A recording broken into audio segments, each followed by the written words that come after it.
இது நான் இன்றைக்கி வாங்கினது ஸ்ட்ராபெரி நல்ல பெரிய பழமாக இருந்தது. ஸோ ட்ரை பண்ணணுன்னு சொல்லி வாங்கியிருந்திருக்கேன். நல்லா ஸ்வீட்டாக இருந்தது. டேஸ்ட் பண்ணி தான் சாம்பிள் வாங்கியிருந்தேன். ஸோ இது ஒரு பேஸ்கெட் $6 அன்றைக்கி சார்ஜ் பண்ணாங்க. நீங்களும் ட்ரை பண்ணலாம், டெஃபினட்டாக நல்லாயிருக்கு. இது அதே மாதிரி ஃபஸ்ட்டு ஆரம்பத்தில் ஒரு கடையில் இருக்கும். ஸோ மாதுளம்பழம் வாங்கி அதை உரிக்கிறதுக்கு ஃப்ரெஷ்ஷாக அவங்க அன்னைக்கு இல்லை மோஸ்ட்லி ப்ரீவியஸ் டே உரிச்சு கொண்டு வந்திருக்காங்க. இது நிறைய பேர் தெரியும். அங்கே எக்ஸ் வாங்குவீங்க, லைனில் ரொம்ப பெரிய லைனாக இருக்கும். ஸோ இந்த ப்ளம்ஸ் அதுவுமே இப்போ ஆஃப் சீசனில் கொஞ்சம் கம்மியாக தான் கிடைக்குது. இருந்தாலும் வாங்கி ட்ரை பண்ணணும் கொஞ்சம் வாங்கியிருந்திருக்கேன். இது ப்ளூபெரி ஜூஸ் ஃபஸ்ட்டு கடையில் இந்த மாதுளம்பழம் வாங்கின கடையில் கண்டிப்பாக கிடைக்கும். இது $2.5 தான். இது அவ்வளோ ரெஃப்ரெஷிங்காக இருக்கும், ஒரு சுகரும் இல்லாமல். ஸோ நெக்ஸ்ட்டு பார்த்தீங்கன்னா பைனாப்பிள் ஸ்லைசஸ். இது வந்து ட்ரைடு பைனாப்பிள்.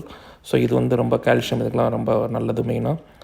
இது ஃபஸ்ட் டைம் வாங்கியிருக்கேன். ஒரு raw milk right from the cow. இது வந்து A1 A2 ரெண்டும் செப்பரேட் பண்ண முடியாது. பட் ஆனால் ரெண்டுமே இருக்குன்னாங்க. எனக்கு என்ன கிடச்சிருக்குன்னு தெரில. பட் இதில் கேர்டு ட்ரை பண்ணலான்னு ஃபஸ்ட் டைம் வாங்கியிருக்கேன். ரா மில்க் 1 லிட்டர் வந்து $6 சொன்னாங்க. இது வந்து பீனட்ஸ் நல்ல கடையில் ஜஸ்ட்டு ஃப்ரை பண்ணி வாங்கியிருந்திருக்கேன். இது நம்ம ஊர் அதில் ஏஷியன் பியர்ஸ்னு சொல்கிறாங்க, லைக் பேரிக்கா. இதுவும் ஃபஸ்ட் டைம் ஏஷியன் வாங்கி ட்ரை பண்ணலான்னு இருக்கேன், நார்மலாக இங்கே வாங்குறத விட. Pineapple again very good for women and mainly calcium. இதுதான் த மோஸ்ட் லவ்லி பார்ட். இந்த கேரட்ஸ் அப்படியே பஞ்ச் ஆஃப் லீவ்ஸோடு அப்படியே நம்ம கொடுத்துருக்காங்க. ஸோ இதெல்லாம் இன்றைக்கி நான் வந்து குயிக்காக பண்ண ஷாப்பிங். நீங்களும் கண்டிப்பாக போய் ட்ரை பண்ணுங்கள். மீண்டும் ஒரு வீடியோவில் சந்திப்போம். நன்றி, வணக்கம்.